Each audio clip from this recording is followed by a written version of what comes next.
I'm sure you'll all agree with me that this has been an immensely blessed month. This month of Ramadan, in which it brings so many beautiful reminders. Reminders about the Quran, reminders about the life of the Prophet ﷺ, reminders about the family of the Prophet Muhammad ﷺ who departed or who arrived in this blessed month. But now it's about to leave, and what is absolutely crucial is that we do not allow the gifts that we have gathered during this month to stay in this month only and not take them away with us. And so this month has taught us some great lessons, and it's really taught us how to discipline ourselves and remain grounded in the worship of Allah subhanahu wa ta'ala, whilst also carrying on with our daily routine and the daily necessities that we have. And so one of the great habits and traditions of the Prophet sallallahu alaihi wasallam that we see is that the Prophet sallallahu alaihi wasallam takes this gift and this routine of fasting in the month of Ramadan outside of Ramadan. We know that the first day of Shawwal is the day of Eid. It's the day of the reward for the servants of Allah subhanahu wa ta'ala. So we can't fast on that day. But the Prophet sallallahu alaihi wasallam tells us in a hadith that man sama Ramadan wa atba'ahu bi sittin min ash-Shawwal kana ka siyam ad-dahr. That whoever fasts for the month of Ramadan and then follows it with 6 fasts of Shawwal, it's as though he has fasted for the entire year. And the scholars commentate on this, and they say that Allah subhanahu wa ta'ala rewards deeds tenfold. This is generosity. We give a little, He rewards it with much. And this is the generosity of Allah subhanahu wa ta'ala. And His storehouses and His rewards Allah subhanahu wa ta'ala showers upon us. And so when we fast for the 30 days of Ramadan, or even 29 days, and we follow it with 6 days, then it's 36 days of fasting. Multiply that by 10, that's 360 days of fasting. That's the amount of reward that you get. And so the Prophet ﷺ firstly wants us to take away this gift of fasting from this month of Ramadan. Don't leave it just in the month of Ramadan. Carry it on with you. It's a beautiful act of worship and self-discipline. We're seeing a growing trend now of nutritionalists, of health advisors, people, famous people on the internet now who are practicing intermittent fasting and participating in the 5-2 diet. This is a tradition that the Prophet ﷺ gave us from the teachings of Islam. The other lesson that we take from this month is the Quran. The Quran, the Quran. That we ensure that we do not leave the Quran in Ramadan. And we come out of Ramadan and now there's no connection with the Quran. The Quran isn't only for the month of Ramadan. The Quran is for life.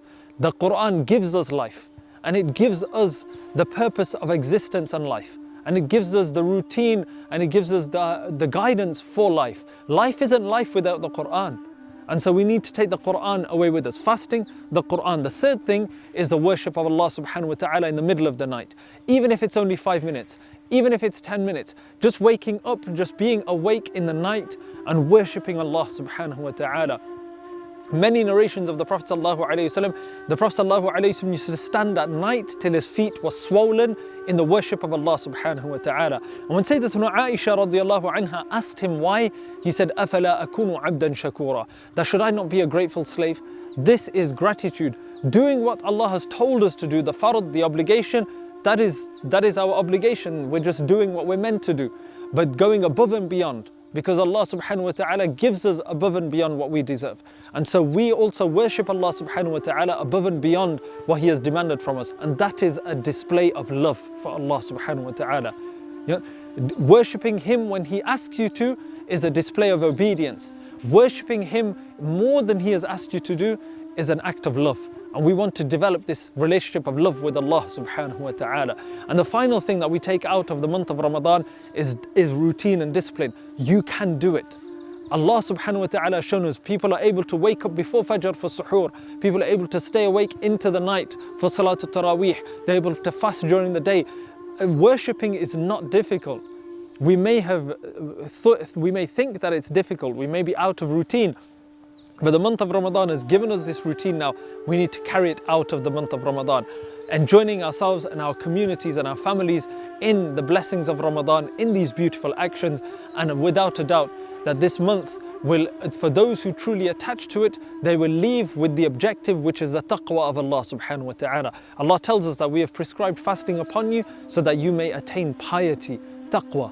So when you exit this month, you should feel spiritually uplifted. You should feel a new connection with Allah subhanahu wa ta'ala, a renewed connection with Allah subhanahu wa ta'ala, that now we will hold on even tighter and we will not let go of, and we will not destroy, and we will not diminish by committing sins or doing that which Allah subhanahu wa ta'ala is displeased with. So we ask Allah subhanahu wa ta'ala to accept all of our worship during this blessed month, and that Allah subhanahu wa ta'ala overlooks any deficiencies that we may have had due to our human nature. And we ask Allah subhanahu wa ta'ala on our behalf to reward the Prophet Muhammad sallallahu alayhi wasallam, through whom he guided us to this blessed month of Ramadan and the actions to perform during this month. Wa sallallahu ala Sayyidina Muhammadin wa ala alihi wa sahbihi wa sallam.